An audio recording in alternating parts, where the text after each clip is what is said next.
Nakahandang magpadala si Macron ng mga tropa kung magre-request ang Ukraine o kung masira ng Russia ang frontline ng Ukraine. Tinawag ng presidente ng France na banta ang Russia sa Europa at isinusulong niya ang isang wake-up call. European nationalists are hidden Brexiteers, pagsasaad ni President Macron. Sa gitna ng kakulangan ng armas ng Ukraine, ang Russia ay gumawa ng mga makabuluhang pagsulong. Inulit ni French President Emmanuel Macron sa isang panayam na hindi niya isinasantabi ang pagpapadala ng mga tropa sa Ukraine. Sinabi ni Macron na ang issue ay totoong babangon kung ang mga Russia ay magtatangkang sirain ang frontlines ng Ukraine at kung magkakaroon ng request ng tulong ang Ukraine. Lehitimong kailangan nating itanong sa ating sarili ang tanong na ito. Pagpapahayag ni Macron sa The Economist, binigyang diin din ng Pangulo ng Pransya na napagtagumpayan ng NATO ang unang pag-aatubili na magpadala ng mga advanced weaponry sa Ukraine. Narito ang pahayag ni Emmanuel Macron, ang French President. I'm not ruling anything out because we are facing someone who is not ruling anything out. Kung magpasya ang Russia na sumulong pa, walang alinlangan na kami ay masyadong hesitant sa pamamagitan ng pagtukoy sa mga limitasyon ng aming pagkilos tungkol sa isang grupo na nangangailangan at tungkol sa kung sino ang tumatayong agresor. Sa NATO Summit noong tag-araw ng 2022, ibinukod nating lahat ang paghahatid ng mga tangke, deep strike missile at aircraft.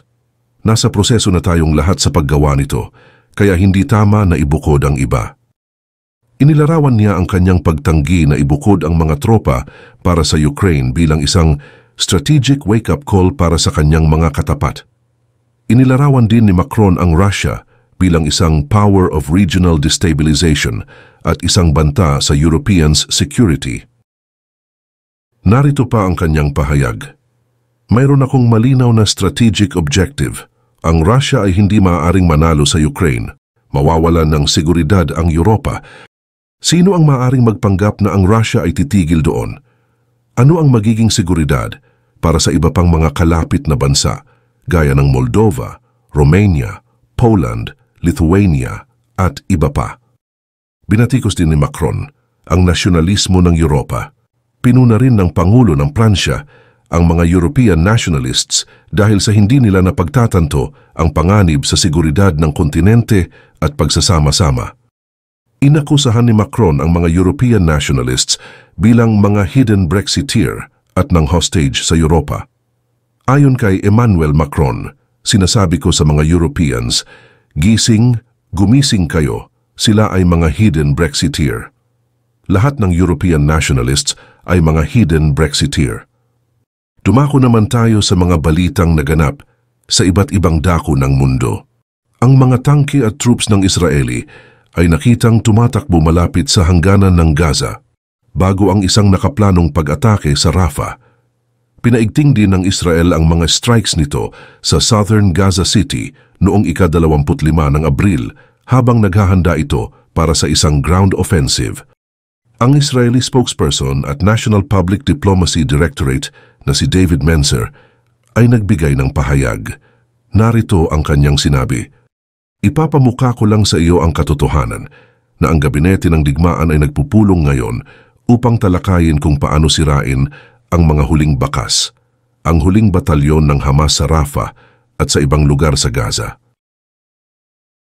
Nagkikita sila ngayon, nakakaramdam sila ng pressure at nakakagulat.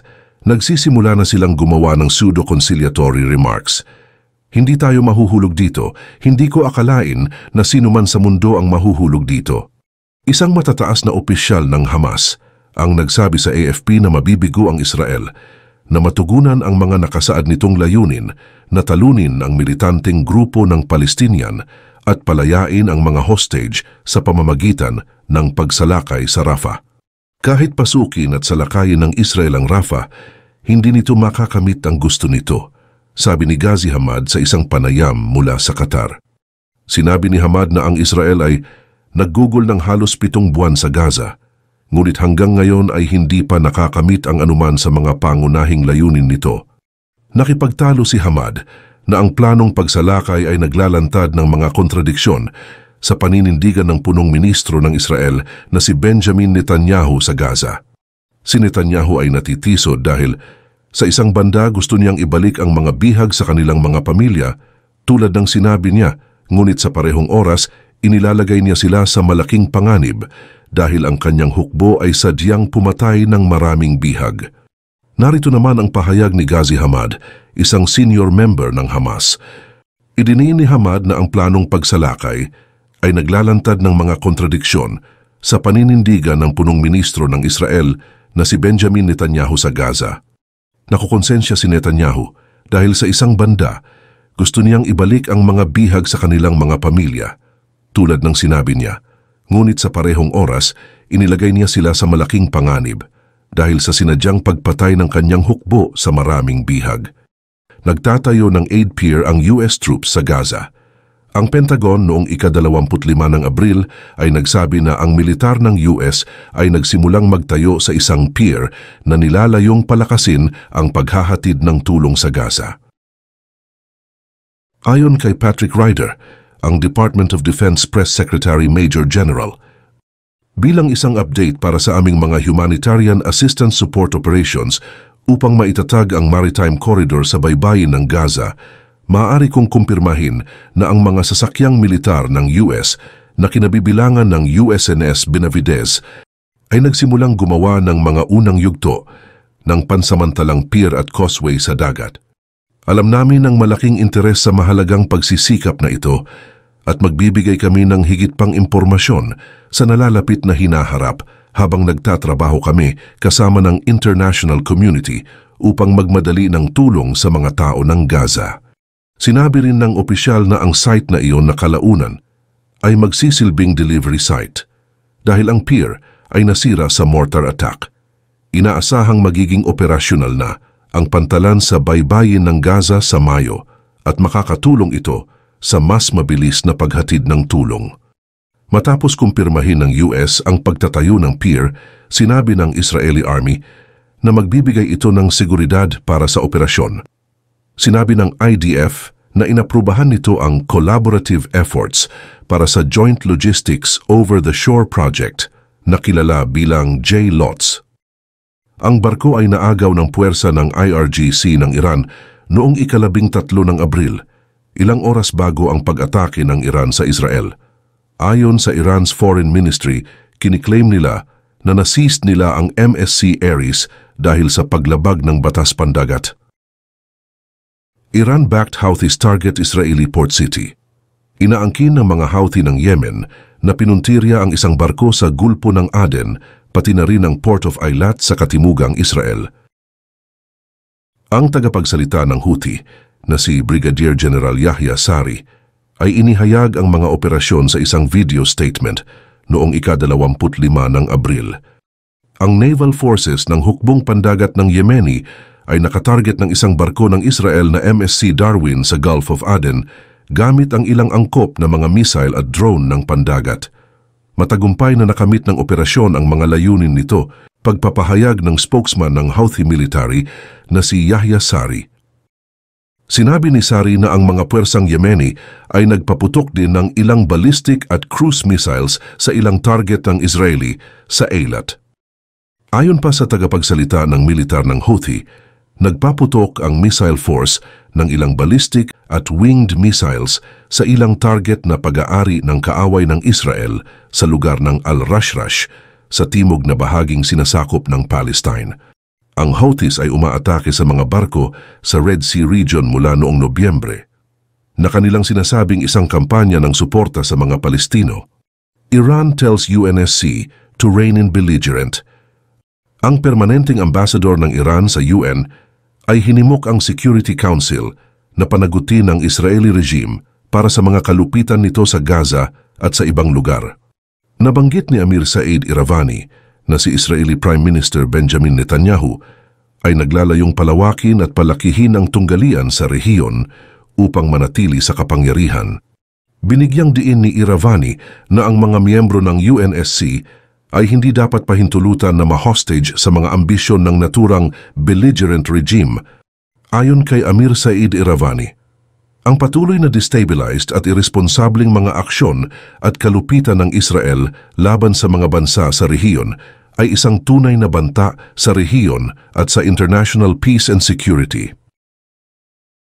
Binigyang diin ni Iravani na ang retaliatory missile at drone strike ng Iran laban sa Israel ay bilang tugon sa pag-atake sa konsulado nito sa Damascus.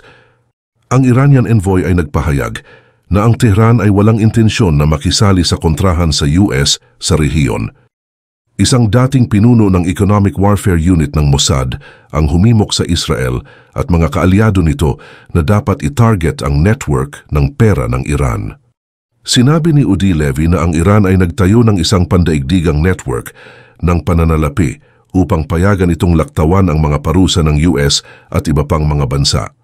Sinabi ni Levy sa Times of Israel na ang koalisyon na nagsama-sama upang itaboy ang pag-atake ng Iran noong ika-13 ng Abril sa Israel ay dapat gumana sa mas malapit na koordinasyon. Mayroon tayong bagong koalisyon na kinabibilangan ng mga bansang Saudi Arabia, United Arab Emirates, Bahrain, Jordan, Israel, United States, Germany, France at UK. At ito mismo ang mga manlalaro na kailangan natin kung gusto nating makamit ang isang madiskarteng resulta laban sa Iran, hindi lamang para parusahan ito, kundi para baguhin ang sitwasyon sa gitnang silangan sa pamamagitan ng paglalapat ng pakikidigmang pang-ekonomiya. Pagpapahayag ng former chief ng Mossad Economic Warfare Unit na si Udi Levy. Ang hakbang ay dumating habang ang mas maraming college campus sa US ay naghangad na pigilan ang mga trabaho mula sa paghawak.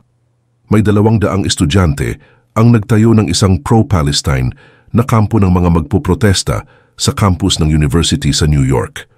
Ang mga pag-uusap ay nagpakita ng pag-unlad at nagpapatuloy ayon sa plano. Nasa amin ang aming mga hinihingi at meron sila ng sa kanila. Pahayag ng presidente ng universidad na si Minouche Shafik. Itinanggi ng pahayag na inimbitahan ng pulisya ng New York City sa campus. Ang chismis na ito ay hindi totoo, sabi nito. Ang Columbia University ay ang unang universidad kung saan sumiklab ang malalaking protesta sa digmaan sa Gaza noong nakaraang linggo. Samantala, kinundena ng Iranian Foreign Minister ang patuloy na pagsugpo sa mga pro-Palestine na protesta sa mga universidad ng US. Hinimok ni Hossein Amir Abdullahian ang Washington na ihinto agad ang pagsuporta sa Israel. Ang pagsupil at malupit na pagtrato ng mga Amerikanong pulis at puwersang pansiguridad sa mga propesor at estudyante na nagpoprotesta sa genocide at mga krimen sa digmaan ng rehimeng Israeli sa iba't ibang universidad ay nagdulot ng labis na pag-aalala at kinasusuklaman ang opinyon ng publiko sa mundo. Pagpapahayag ng Foreign Minister ng Iran na si Amir Abdullahian, ang global wave ng pagkasuklam sa Israeli regime at mga taga-suporta nito ay hindi maitatago, anya. From Columbia to Harvard, pro-Gaza protests rock US varsities, clashes, arrests and protests grip universities in US and France. Shame on you, sabi ng mga pro-Israeli protesters, nagsagawa ng counter-protest sa UCLA. Ang mga pro-Palestine na nagpoprotesta na nagsimula sa Columbia University sa New York ay nagkalat na ngayon sa mas maraming campus ng kolehiyo sa US. Mula sa UCLA hanggang Harvard, libu-libong mga estudyanteng maka-Palestinian ang dumaan sa mga kalsada habang sinimulang sugpuin ng mga pulis ang mga demonstrador. Mahigit 200 nagpoprotesta ang inaresto sa pagitan ng Abril 24 at 25 sa mga universidad sa Los Angeles, Boston at Austin, Texas. Ayon sa isang USC alumni unidentified protester, ang nakita lang natin ay isang pagkilos ng USC na agresibo at hindi pagtatanggol at sa katunayan, ang pagiging agresor laban sa mga estudyante nito, laban sa mag-aaral na nagpoprotesta ng lubos na payapa, ay nagpakita ng labis na karahasan sa mga nagtatangkang manakop sa isa sa mga miyembro ng ating kilusan. Sumiklab din ang mga pag-aaway sa Ohio State University noong ika-25 ng Abril habang ang mga law enforcement officers ay kumikilos laban sa mga pro-Palestinian na nagpoprotesta. Ang mga opisyal ay sumubok na pigilan ang pagtitipon ng mga humihiling ng isang tigil putukan at iniulat na may mga naaresto ng humigit kumulang na 12 katao. Binisita ni US Democratic House Representative Ilhan Omar ang kampo ng protesta na sumusuporta sa mga Palestinian sa Columbia University campus sa New York noong ika-25 ng Abril. Sa Washington, ang mga mag-aaral mula sa Georgetown at George Washington University ay nagtatag ng Solidarity Encampment sa GW campus. Lumitaw din ang mga protesta at kampo sa New York University at Yale kung saan dose-dosenang mga estudyante ang inaresto noong unang bahagi ng linggong ito. Sinabi ng California State Polytechnic University, sinabi ni Humboldt, ang campus nito ay maaaring manatiling sarado sa susunod na linggo dahil sa mga nagpoprotesta na sumasakop sa mga gusali. Ang mga aktivista sa buong US ay nagsasagawa ng mga sit-in at nagpapalawak ng mga maingay na demonstrasyon na nananawagan para sa isang tigil putukan sa digmaan ng Israel sa Hamas. Hinihiling pa nga ng ilang nagpoprotesta ang mga kolehiyo na putulin ang ugnayan sa Israel at sa mga kumpanyang kumikita mula sa labanan. Ayon pa sa isang hindi kilalang USC alumni protester, gusto naming ibunyag ng universidad ang mga pinansyal na hawak nito at alisin ang mga relasyon nito sa mga institusyong pampinansyal. At nais namin na ang universidad ay kilalanin at tanggapin ng kanyang mga mag-aaral na may isang pangyayaring genocide na nagaganap sa aming mga pamilya sa Gaza. Ito ay kumitil ng buhay ng 34,000 katao. Ito ay nagpapatuloy hanggang ngayon at nagpapagutom sa mahigit 1 milyong mga tao. At ang aming mensahe ay nais naming bigyang pansin iyon. Police crackdown on protesting students. Ang mga opisyal ng riot ay iniulat na gumamit ng mga kemikal na irritant at taser laban sa mga nagpoprotesta sa isang universidad. Nakita rin ng mga pulis na may hawak na mga taser habang nakikipagbuno sila sa mga nagpoprotesta sa Emory College sa Atlanta. Sinabi ng pulisya ng Atlanta, ang mga opisyal na tumutugon sa kahilingan ng paaralan para sa tulong ay natugunan ng karahasan at gumamit ng mga kemikal na iritante sa kanilang tugon. Sa Emerson College sa Boston, kinansela ang mga klase noong ika-25 ng Abril matapos makipagsagupaan ng mga pulis sa mga nagpoprotesta ng magdamag. Sinira daw ng pulisya ang isang pro-Palestinian na kampo sa Emerson College at inaresto ang 108 katao. Sa Universidad ng Southern California sa Los Angeles, 73 katao ang inaresto dahil sa trespassing noong ika-24 ng Abril. Sinabi ng mga autoridad ng universidad na kinakansela nila ang mga kaganapan sa seremonya ng pagtatapos ng ika-10 ng Mayo. Columbia University drops deadline for dismantling protest camp. Ang Columbia University ay umatras mula sa isang deadline para sa mga pro-Palestinian na nagpoprotesta na tanggalin ang isang kampo na naging sentro ng mga protesta.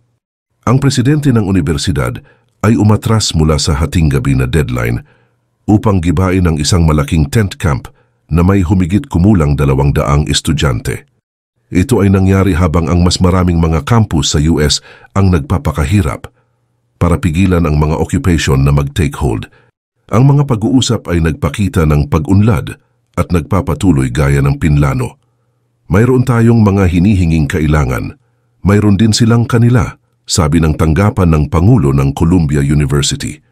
Itinanggi ng pahayag na inimbitahan ang pulisya ng New York City sa campus at sinabing, mali ang chismis na ito. Pro-Israeli demonstrators holds counter-protest at UCLA. Nagsagawa ng counter-protest ang mga maka-Israeli na estudyante sa tabi ng pro-Palestine na kampo sa University of California, Los Angeles. Nagpakita ang mga mag-aaral na pro-Israel na may dalang mga Israeli flag at gumamit ng loudspeaker para sumigaw ng shame on you sa mga pro-Palestinian na nagpoprotesta. Ayon kay Eli Chives, isang pro-Israel protester at estudyante sa UCLA, masasabi ko sa iyo ngayon, ang karamihan sa mga taong ito ay wala talagang pakikiisa sa mga tao ng Palestine. Ang karamihan sa mga tao dito ay nariyan upang magpalaganap ng puot, pananalakay at karahasan laban sa mga Hudyo. At narito ako upang sabihin sa iyo na kaming mga Hudyo, hindi kami aatras, hindi matatakot, hindi kami tatahimik. May mga aligasyon na ang ilang mga mag-aaral at guro ay naghihikayat ng pananakot at mapuot na salita sa campus. Hindi pa ako nakaramdam ng higit na takot na maging isang Hudyo sa Amerika ngayon, sabi ng isang estudyante sa George Washington University. Tinuligsa ni US President Joe Biden ang blatant anti-Semitism na walang lugar sa mga campus, sa kolehiyo. Gayunpaman, sinabi ng White House na sinusuportahan ng Pangulo ang kalayaan sa pagpapahayag sa mga universidad sa US. Sinabi ng kalihim ng Estado ng US na si Antony Blinken na ang mga protesta ay isang tanda ng demokrasya ng Amerika, ngunit pinuna ang mga mag-aaral na naging tahimik tungkol sa Hamas.